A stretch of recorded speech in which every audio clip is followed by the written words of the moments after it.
Nii, head Piletitasku podcasti kuulajad, mina olen Indrek.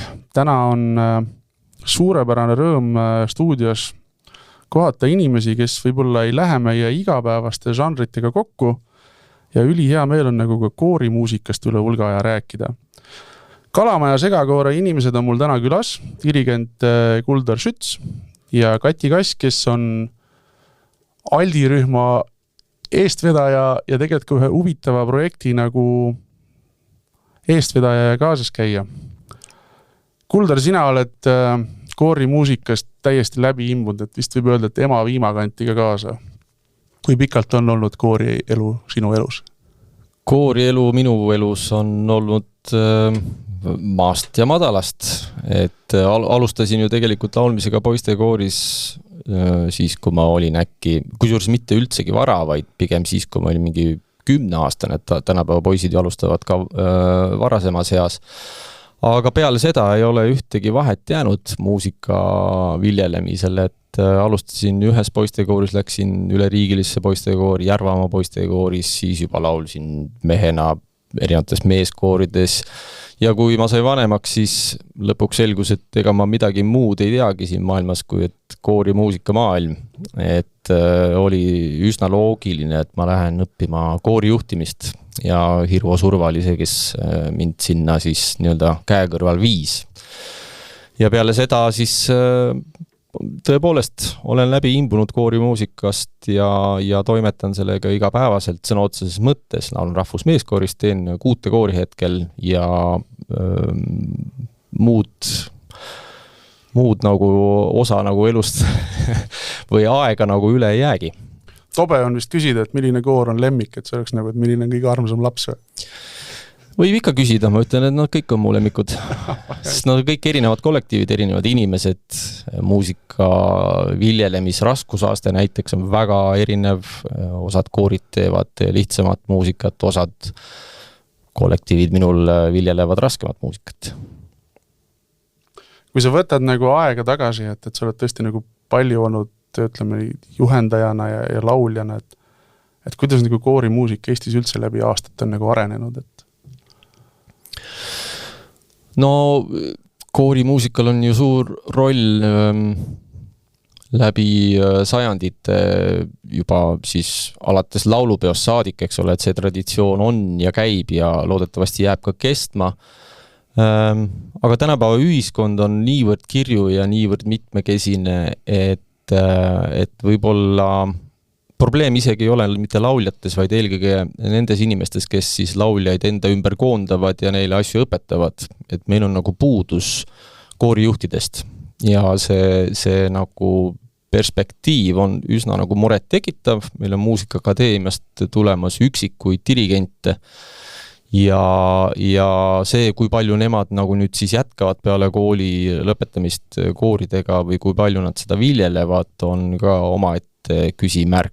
Ja suured probleemid on eelkõige nagu just nendes maakohtades väljaspool suuri linnu, kus ei leia neid õpetajaid ja kui leitakse need õpetajad, siis sellel õpetajal võib olla üsna väikene nagu kogemus koori juhatamisel. Aga muidu selles mõttes, nagu eelmine laulupidu näitas, eks ole, et rahva lauljate osalejate arv on enneolematult suur. Ei mahu ära ja selles mõttes soov ikkagi nagu laulda, eelkõige just laulupeol, on meeletu.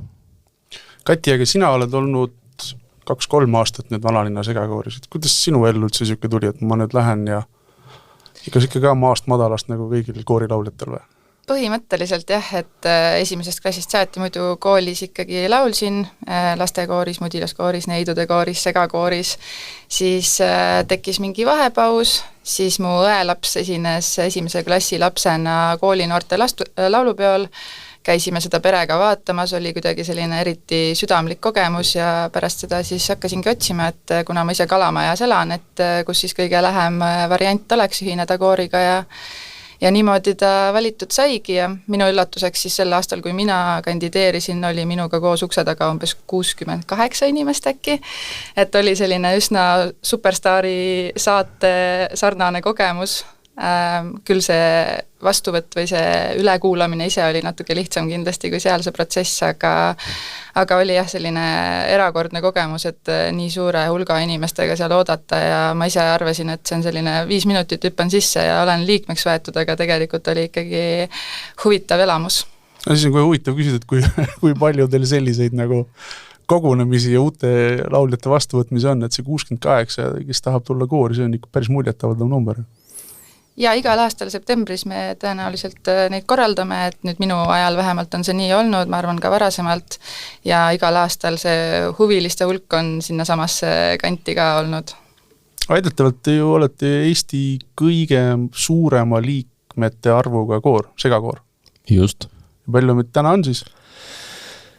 See on päris keeruline küsimus selles mõttes, et laulupeole me registreerisime kuskil 152 inimesega.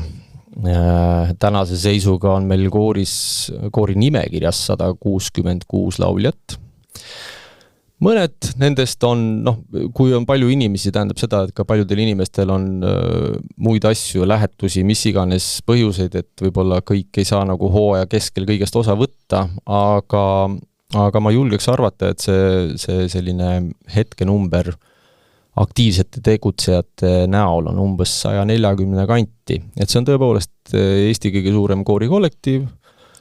Ja kuidas see sinnamaani jõudis, see on endiselt minu jaoks mõistatus.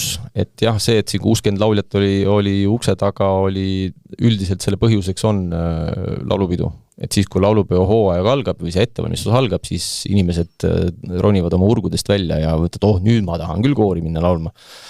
Aga sellest hoolimata jällegi minule üllatuseks on see, et ka siis, kui ei ole laulupeo aasta ja me näiteks ettelaulmisi välja ei kuuluta, näiteks nagu vist oli eelmine aasta või üle-eelmine aasta, siis ukse taga oli ikkagi 20 inimest ja ikka nad soovivad tulla, aga Kalamaja segakoor on ikkagi oma loomult natuke nagu, ma ütleks teistsugune koorikollektiiv, et see meie viljelev repertuaar ja see asi, mida me teeme, on inimestele silma jäänud.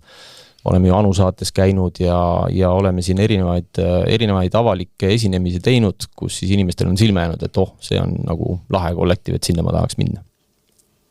Aga nüüd dirigendina kindlasti ja ütleme lauljatena ka, et eks see me vist kõik teame, et laulupidu on selline ikkagi highlight on, mis tuleb ja ma julgeks arvata, et teine selline tore hetk, kus kõik pingutavad ja võtavad ennast kokku, on igasugused jõulukontserdid.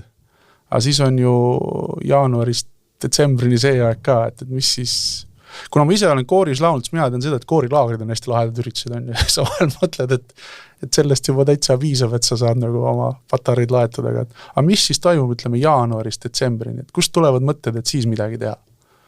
Selles mõttes koori hooaeg ju kestab septembrist maikuuni. Meil on alates algusest peale olnud traditsionaalsed sündmused. Üks, nagu sa mainisid just, on tõesti jõulukontsert. Meil on ta ka traditsionaalne, alati on ta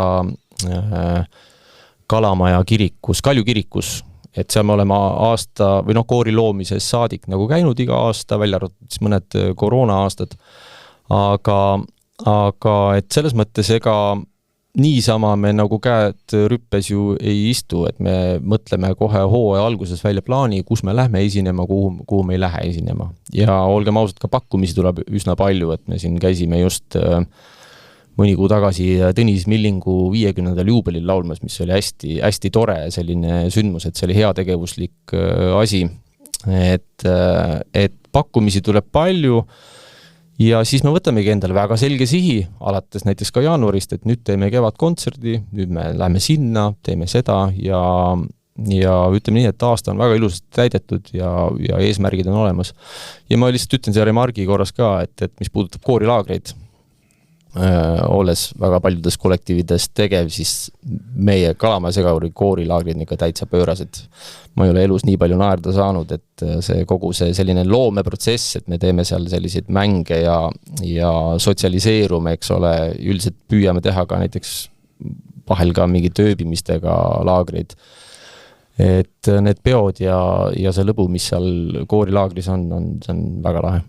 Aga kahjuks on ja see pool, mida tegelikult inimesed või kuulajad ei näe, kuulajad vaatavad, et tasevad oma väikest sekundit sealt ja kriibib küll ja tegelikult seal taga on ikkagi ju tegelikult on see meie kõigi vaba aeg ja meelelahutus ja fun, et kuidas olla. Ja, aga Kati on meil Kalamäe koori selline, mis on siis sotsiaalmeedia haljas, et kui te tulete kõik ja jälgite Kalamäe segakoori Instagrami kontot, siis te näete, mis seal tegelikult nagu seal laagrites ka toimub. Aga Kati, ma mõtlen, et kui sellised nagu kevadised projektid või mõtted tekivad, et kui palju, ütleme, lauljaid kaasatakse või on mingi juhtrühm, kes ütleb, et nüüd teeme nii ja siis lauljad võtavad oma noodid lahti ja võtavad, nüüd hakkame neid laule laulma. Aga kuidas teil kooris on? Saategi sõna sekka öelda või? Saame öelda, et nüüd sellest aastast me tegelikult, kuna koor ongi nii suureks kasvanud, siis me tegimegi sellise juhtrühma vabatahtlikest kooriliikmetest, kes siis natuke rohkem on kaasatud sellisesse organisatoorsesse poolde ja tegelikult ikkagi üsna palju me seal igapäevaselt kogu aeg mingitel teemadel arutame ja meil on seal siis iga häälegrupi vanemad, kes siis omakorda annavad kõik need mõtted ja tegevused edasi oma häälegruppidele ja üritame siis võimalikult palju ikkagi kõigi soovide ja ideedega kaasa minna ja tegelikult ega sel aastal see kevadkontserdi idee tekkiski sellest, et Kuldar lihtsalt üks päev ütles, et võiks teha nüüd filmimuusikaga midagi ja sealt me hakkasimegi siis selle juhtgrupiga nii-öelda seda ideed edasi arendama ja lahti arutama ja sealt ta nagu lendama läkski. Et selles mõttes sel aastal me kindlasti võib-olla jälle midagi, mis nagu tavalisest koorielust on natuke erinev, et Kalamäe segakoor üritabki siis asju natuke professionaalsemalt teha, kuna meid on nii palju, et me peame kuidagi seda meeletut kampa seal haldama, et siis meil ongi selline äge vabatahtlike grupp sellest aastast alates, kes siis asju juhib rohkem kui teised natukene. Jah, no ma pakun välja, et mitte ainult professionaalsemalt, vaid ikkagi ka intrigeerivalt, sest ega mina päris täpselt ei mäleta, et oleks olnud Eestis koore, kes teevad kontserdi kinosaalis. Jah, ega praegu võib-olla lihtsalt ei tule meelde, eks neid kindlasti on sarnase projekte tehtud, võib-olla, et mitte lihtsalt niimoodi Apollo kinosaalis, päris kinosaalis, et on tehtud lihtsalt mingisuguseid kontserte, kus on pandud suur ekraan ja näidatud siis mingisuguseid klippe, mis seostuvad selle muusikaga. Aga kuna jah, meil tuli selline mõte, et teha see filmimuusika kontsert, siis tegelikult on tegu ju audiovisuaalse kontserdiga, et meil midagi on seal kinolinal kogu aeg, kas siis intervjuud heliloojatega või siis laulu ajal siis on sellised videoklipid nendest samadest filmidest, mille muusikat me esitame ja mõte oli lihtsalt see, et oleks selline kahekordne emotsioon. Et üldiselt need laulud, mis me esitame, on kõikidele inimestele tuttavad. Need filmid, mida me näitame kinolinal, mitte siis täies pikkuses, vaid klippidena või kokku lõigatuna, on väga armsaks saanud inimestele. Ja see ongi selline nii-öelda duubeldatud emotsioon, eks ole, et sa näed pilti ja sa kuuled seda reaalelus, seda kooriheli ja meil on täiesti fantastiline bänd ka seal taustal Siim Aimla juhatusel. Või juhendamisel ja see mõte oligi lihtsalt see, et see oleks nagu selline, mitte päris 3D, aga 2D siis. Aga seda hirmu ei ole, et saal läheb hämaraks ja publik hakkab kaasa laulma? Ei oleks see nii, ma oleks väga õnnelik, et mul kui koorijuhil süda läheb alati härdaks siis, kui sa kuuled, et saalist hakkab keegi laulma kaasa, et kindlasti see võimalus on, sellepärast, et meil on seal näiteks nii mõnigi laul, mis on leidnud nagu koha inimeste teadvuses ja mida lauldakse nagu tihedamini. Aga kui sa ütled nagu, et paljud teavad, siis pealkiri on küll sellel kevadkontserdil filmid laulavad, aga valdavalt on siis Eesti filmimuusika. Mitte valdavalt, vaid tervenisti. Et meil ongi tegelikult Eesti filmimuusika kontsert. Ja kuigi, siis kui me selle sügisel selle plaani paika panime, et siin lähimate kuude ümbruses ma olen kohanud umbes 2 või 3 nagu teistsugust kontserdi, kus samuti esitatakse filmimuusikat ja ma tean, et veel tulevikus tuleb veel seal mõnel kollektiivil. Et täitsa huvitav, et see niimoodi on kokku langenud just nagu ühte ajaperioodi, aga selleks on ka väga selge põhjus, et filmid ja filmimuusika, ütleme siis osadest filmidest tulnud laulud on tegelikult saanud nagu eestlaste jaoks nagu traditsioon, eks ole, Et see ongi see, mida inimesed tahavad kuulda ja nad tahavad ju äratundmist saada. No seal on vist nii, et Viimsest reliikviast mitte ei teata laulusõnu, vaid tegelikult teatakse kogu filmisõnalist osa või? Põhimõtteliselt, jah.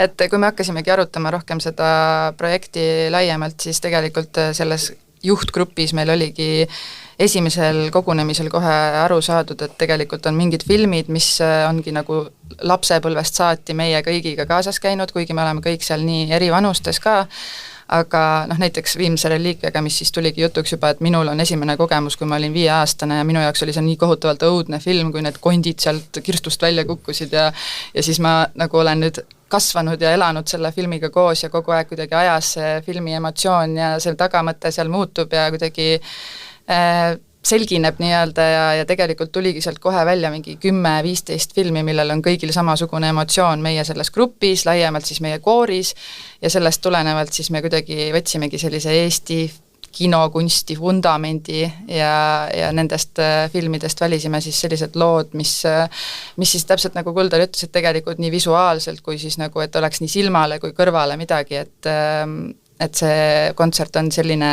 mis siis absoluutselt nii lastele tänapäevastest joonisfilmidest kuni siis meie kõikide vanavanemateni, kõigile on midagi, mida nad nagu teavad ja oskavad tegelikult kaasa laulda. Kalamaja segakoor oli üks väheseid koore Eestis, kus laulis ka diplomaatiline korpus. Ma arvan, et täna vist enam ei laula, aga on teil veel tänagi näiteks inimesi, kelle emakeel ei ole eesti keel? On, neid on mitmeid. Meil on sakslasi, meil on soomlasi, meil on Hollandist pärit lauljaid. Ja läbi selle viimase 12 aasta jooksul on see välismaalaste arv olnud võrreldes teiste kollektiidega enneolematult suur. Et ma ei oleks miskipärast nagu oodanud seda, et tuleb nii palju välismaalasi. Ja mis on kõige iroonilisem selle asja juures on see, et see Kalamaja segakoor on nagu 98% oma loomingust laulnud eesti keeles. Et me ei olegi nagu võõrkeelsed muusikad nagu viljelenudki nii väga, et hämmastav. Või kohati on isegi koomiline vaadata, kuidas näiteks Briti suursaadik püüab mõnda väga kiiret eestikeelset laulu nagu omandada, et see pakub nagu rõõmu. Muidugi Briti suursaadik Ross Allen on muidugi fenomenaalne kuju, sest ta on endale eesti keele selgeks teinud, eks ole. Aga jah, meil on väga palju välismaalasi, meil on väga palju põnevaid inimesi sealt läbi käinud, et mul nende lihtsalt selle diplomaatilise korpuse üle oli nagu ääretult hea meel, sellepärast, et nad olid õudselt kohusetundlikud. Me räägime siis Suurbritannia ja Ameerika suursaadikutest, kellest mõlemad nüüd ikkagi on oma ametist nüüd lahkunud või lahkumaas. Et nad olid ääretult toredad ja pakkusid ka koorile nagu veel sellist rohket tähelepanu ja erinevaid esinemisi. Me oleme käinud näiteks Briti mis see nüüd siis oli kuninga sünnipäeval ja ka eelmise kuninganna sünnipäeva puhul siis Briti siis selle suursaadiku nii-öelda resident siis laulmas diplomaatidele ja kes on veel on president olnud ja et nad on pakkunud meile väga palju uusi nagu sellised väljakutseid, mis on väga vahva. Ehk siis tegelikult need samad mitte eesti keelt emakeelani kõnelevad inimesed, nemad ei vaata järjekordset kontserti, et jälle eesti keeles, vaid pigem, et jälle eesti keeles. Ma pole isegi mõelnud selle peale, et nad ei ole streikima ka hakanud, et kuulge, et laulaks midagi muud vahelduseks. Et tegelikult on ju neile see väga hea selline keelekümblus, et vahel on huvitav lihtsalt küsida, et kui nad laulavad, et kas te saate aru ka, millest te laulate, siis nad ütlevad, niimoodi igast 4. sõnast saame aru ja enam-vähem saab laulu emotsioonist ka aru, millest laul räägib, eks. Aga kui me võtame seda, et 18. aprill on täis maja, siis tuleb mõni sealt ütleb, et kuule, et väga hästi läks, aga nüüd teeme järgmise aasta teeme Hollywoodi filmid ja teeme ingliskeelse. Läheb sarjaks ka see mõte või? Seda peab mõtlema, vaatama, et kui see nüüd see kontsert osutub nagu ülimalt edukaks, siis võib-olla on seda põhjust teha ka väljaspool Tallinna näiteks. Tartus on ka kinosid, kinosid on meil ju üle Eesti, et iseenesest on see, et müts maha nagu Kati ja nende teiste nii-öelda asjaajajate ees, et see korralduslik pool on tegelikult päris suure koormusega, see on meeletu eelarve koostamine, meeletu ettevalmistus, et ma arvan, et Kalamaja segakoor nagu varasematel aastatel üleüldse nagu ajaloos ei ole sellist ettevõtmist nagu ette võtnud, et see on meeletu ettevalmistus ja kui seda nüüd tahta uuesti teha, siis peab nagu vaatama ressursid üle, et kas meil on selleks jaksu ja jõudu, aga kui läheb hästi ja meil on see võimalus seda uuesti teha, siis me tegelikult isegi, et viiksime selle Tallinnast välja, kas Tartusse või väiksematesse kohtadesse. Ja suurendus peab ka Siim Aimla ajagraafikuid üle vaatama. Jaa, Siimuga läks asi üllatavalt lihtsalt. Ma mõtlesin ka, et noh, ma ei tea, kas tal seal on see vaba päev, aga tema, jah, ja kusjuures tema ka oli väga õnnes, et kui see projekt nagu, või kui ma helistasin talle, ütlesin, kas sa paneksid meile bändi kokku, et meil on siuke mõte, siis oi, see on väga lahe mõte, et see on just siuke muusika, mis inimesi võiks köita. Sa ennem ütlesid ka, et animat ja kõike nagu filmiklassikat, et kes meil siis publikut on oodata, et tegelikult ju noorest kuni eaka inimeseni kõik välja, et see ei ole mingi kindla sihtrühmaga, et sulle peab meeldima koorimuusika ja siis tule ainult. Pigem oligi see mõte selle taga see, et see ei ole ainult koorimuusika armastajale mõeldud kontsert, et see on igale eestlasele mõeldud kontsert, et see koor selles kontekstis saabki selliseks eestlase kollektiivseks mälestuseks nii-öelda, et selliseks kogemuseks, et mis meil kõikidel nende filmidega on, et seal on absoluutselt imikust, võib-olla täitsa mitte imikust, aga lapse east kuni siis jah, vanuriteni kõigile on kindlasti midagi ja üldse ei peagi olema koorimuusika fänn, et pigem see mõte oligi, et see kino nüanss seal juures annabki sellise uudse väljundi, et filmimuusika, filmi enda fännid ja lihtsalt tavaline eestlane, kes on meie sellest kultuuriloost osa ja austab seda meie kultuurilugu, et kõigile on seal midagi. Kuna meie stuudio on ikkagi Delfi meediaruumides, siis proovime sellist uurivat ajakirjandust ka teha, et ma ei küsi nagu, et nüüd avalikustaks see kogu asja, mis te seal teete, aga et te kumbki ütlete, et mis on teie emma-kumma lemmiklaul sealt, mis esitlusele tuleb?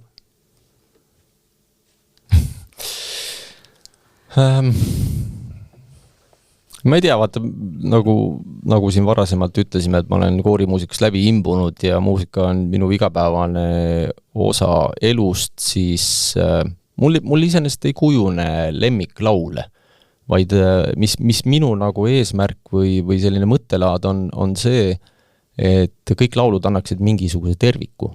Et me saaksime kogeda erinevaid emotsioone, et seetõttu, et kui ma nüüd toon ühe laulu sealt välja, siis see justkui nagu kahandaks teiste laulude väärtust. Et minu jaoks on eesmärk see, et see kogu pakett oleks nagu algusest lõpuni emotsioonide rohke vaheldusrikas kindlasti, et meil oleks mitte ainult kiired lood või mitte ainult aeglased lood, et ma arvan, et lihtsalt selle kontserdi puhul on see, et nagu võtsime, et kõik on tuttav inimestele, et need filmid, need laulud, et see, ma arvan, et see nostalgia laks nagu on seal tulemas ikka päris suur. Ja võib-olla siin kohe saab rääkida ka mingi hetk nendest heliloojatest ja nendest lauludest, mis seal ettekandele tulevad, aga nad kõik, need laulud, mis on inimestele hinge pugenud, on ju põhjusega hinge pugenud, et mitte seda, et lihtsalt tore laul, et see on ikkagi selle hea või ütleme siis väärtusliku filmi nagu üks osa. Et ma isiklikult nagu mingit eraldi laulu võib-olla välja ei tooks küll, aga lihtsalt juhin tähelepanu, et ega tänapäeval heliloojad väga palju koori ei kasuta ju filmimuusikas. Väga harva juhtub seda, kui tuleb mingisugune hitt välja, näed, et see on see laul, mida me tahame kooriga esitada. Et Tõde ja õiguses oli 2 Pärt Uusbergi teost, mis kõlasid ja mis sobitusid selle filmiga hästi kokku. Aga et tänapäeva heliloojad kasutavad üldiselt ikkagi a la sellist ütleme tausta või orkestri nagu loomingut rohkem ja üldiselt ka stuudios nagu tehtud, et selles mõttes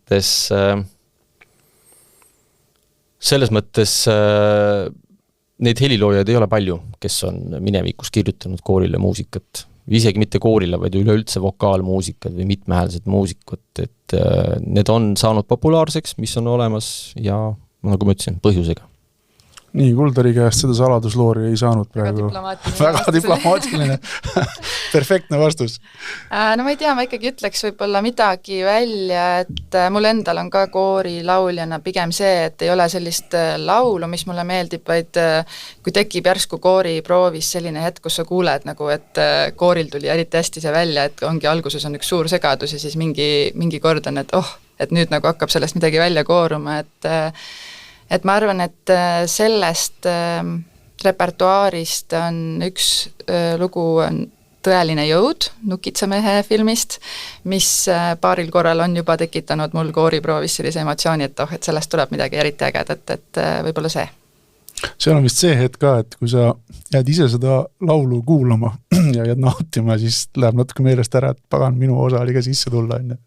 Jah, nii on. Aga Kuldar ja Kati, aitäh tulemast. Võime vist võtta kokku niimoodi, et Kalamaja segakoor kutsub kinno 18. aprill õhtul kell 7 Ülemiste Apollo kinos teatrisaalis. Kohe-kohe tulevad piletitaskus piletid müüki ja kevadkontsert, filmid laulavad. Tulge kõik. Lähme kõik, muidugi. Aitäh tulemast. Aitäh.